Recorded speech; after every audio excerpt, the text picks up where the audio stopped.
Hey everyone, how are you all? I hope you are all good. कैसे हैं आप सब? आई होप सब बहुत अच्छे होंगे एंड मैं भी बहुत अच्छी हूँ और अपनी स्टडी को काफ़ी अच्छे से कंटिन्यू कर रही हूँ। सो गाइस, जैसा कि मैं आपको अपने बारे में बता दूँ, यदि आप मेरे चैनल पर न्यू हैं तो मैं आपको अपने बारे में बता देती हूँ कि मैं हूँ अपूर्वा मालवीय एंड मैं खुद एक जॉब में हूँ एंड इसके साथ मैं मैरिड भी हूँ एंड मैं तैयारी कर रही हूँ ग्रेड 1 एंड ग्रेड 2 की। मेरा सब्जेक्ट इंग्लिश है, तो बस मैं ज़्यादा से ज़्यादा इंग्लिश पर ही फोकस करती हूँ बिकॉज़ काफ़ी सारी चीज़ें आपको भी पता है। जो हमारा ग्रेड 1 का सिलेबस है उसमें हमारा लिटरेचर आएगा और लिटरेचर इतना ईजी नहीं है, आपको भी पता है। सो लिटरेचर कहीं मैं ग्रेड 1 का पढ़ लेती हूँ और किसी टाइम में ग्रेड 2 का पढ़ लेती हूँ। जैसे कि ग्रेड 2 और ग्रेड 1 में एक चीज़ बहुत ज़्यादा कॉमन है, वो है ग्रामर। ग्रामर बहुत ज़्यादा इम्पोर्टेंट है क्योंकि ये हमारे ओवरऑल सभी एग्ज़ाम में आती है और इंग्लिश तो आता ही आता है।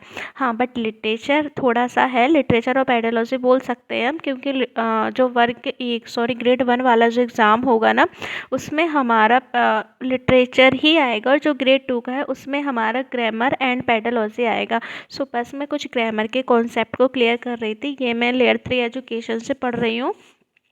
काफ़ी अच्छा पढ़ाते हैं ये सर, जैसे कि मैंने आपको पहले भी बताया था, इनकी बुक्स भी काफ़ी अच्छी हैं। एंड यदि आप मुझसे पूछेंगे कि मैंने क्या कोर्स ले रखा है, तो हाँ, मैंने कोर्स परचेज़ किया है ग्रेड 1 का, ग्रेड 2 का, क्योंकि लिटरेचर मैं काफ़ी जगह से कैसे कलेक्ट करूँगी, तो इससे अच्छा है कि मैं एक जगह से सारी चीज़ों को पढ़ लूँ, राइट। सो अभी बस मैं थोड़े ग्रामर के कॉन्सेप्ट को क्लियर कर रही थी। और हाँ, एक चीज़ और मुझे आपको बतानी थी। यदि आपने अभी तक स्टडी स्टार्ट नहीं की हो ग्रेड 1 की और आप ग्रेड 1 की तैयारी कर रहे हो एंड ग्रेड 2 की तैयारी करो, तो आप अपनी स्टडी को स्टार्ट कर दीजिए। और सबसे पहले स्टार्ट करने से पहले आप उसका सिलेबस देखिएगा। सिलेबस देखने के बाद आप एक प्री वाई क्यू ज़रूर लगाइए।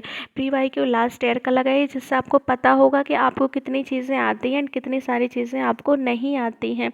हम देखो काफ़ी कॉन्फिडेंस में होते हैं कि हम कर लेंगे, हम स्टार्टिंग तो काफ़ी बहुत अच्छे से करते रहे, हम कर लेंगे, बट उससे पहले एक एनालिसिस बहुत ज़रूरी है, बहुत ज़रूरी है। वो इसलिए जब आप प्री वाई क्यू लगाएंगे और आप देखेंगे कि मैंने कितने क्वेश्चन अटैम्प्ट किए, कितने क्वेश्चन मेरे रॉन्ग रहे, फिर जब आप स्टडी करोगे ना, फिर वही चीज़ आप 1 मंथ बाद देखोगे कि मैं कितना कर पा रहा हूँ या कर पा रही हूँ। फिर आपको खुद ये समझ में आएगा कि मुझ में इम्प्रूवमेंट हुआ है नहीं, या फिर मेरी स्टडी बेकार तो नहीं है, मैं जो ये कर रही हूँ वो सही डायरेक्शन में है या नहीं। सबसे इम्पोर्टेंट चीज़ होती है, देखो, खुद को, कहते हैं ना, खुद को सेटिस्फाई करना। यदि मन सेटिस्फाई है तो सारी चीज़ें ठीक है। तो भाई हमें खुद को भी लगना चाहिए कि हम कुछ सीख रहे हैं। तो यहाँ बस मैं ग्रामर का ये सर जो MCQ करवाते हैं और ग्रामर का ये मिसलेनियस ही होता है, मोस्टली किसी भी टॉपिक से दे देते हैं सर, तो बस वही सारी चीज़ें मैं कर रही थी। एंड ये मॉर्निंग का टाइम है, जैसे कि आपको पता है कि मॉर्निंग टाइम हमारे लिए सबसे अच्छा टाइम होता है ना। और बस यही, आज का दिन परफेक्ट नहीं था, कोई बात नहीं, कल परफेक्ट बनाना भी गोल नहीं है। गोल सिर्फ ये है, रुकना नहीं है। आप अपने आप से एक प्रॉमिस करो गाइस कि मैं कंपैरिजन नहीं करूँगी, मैं पैनिक नहीं करूँगी, मैं बस अपना बेस्ट दूँगी रोज़। क्योंकि जो रोज़ आता है, जो रोज़ पढ़ते हैं, जो रोज़ खुद पे भरोसा रखते हैं, सिलेक्शन उसे ही मिलता है। अगर आज थकान है तो थोड़ा रेस्ट लो, लेकिन अपने ड्रीम्स को मत छोड़ो। आप कैपेबल हो, आप डिज़र्विंग हो और आपका एफर्ट्स वेस्ट नहीं जाता, कभी भी नहीं। बस पॉजिटिव सोचो, प्रोसेस पर ट्रस्ट रखो और आगे बढ़ते रहो।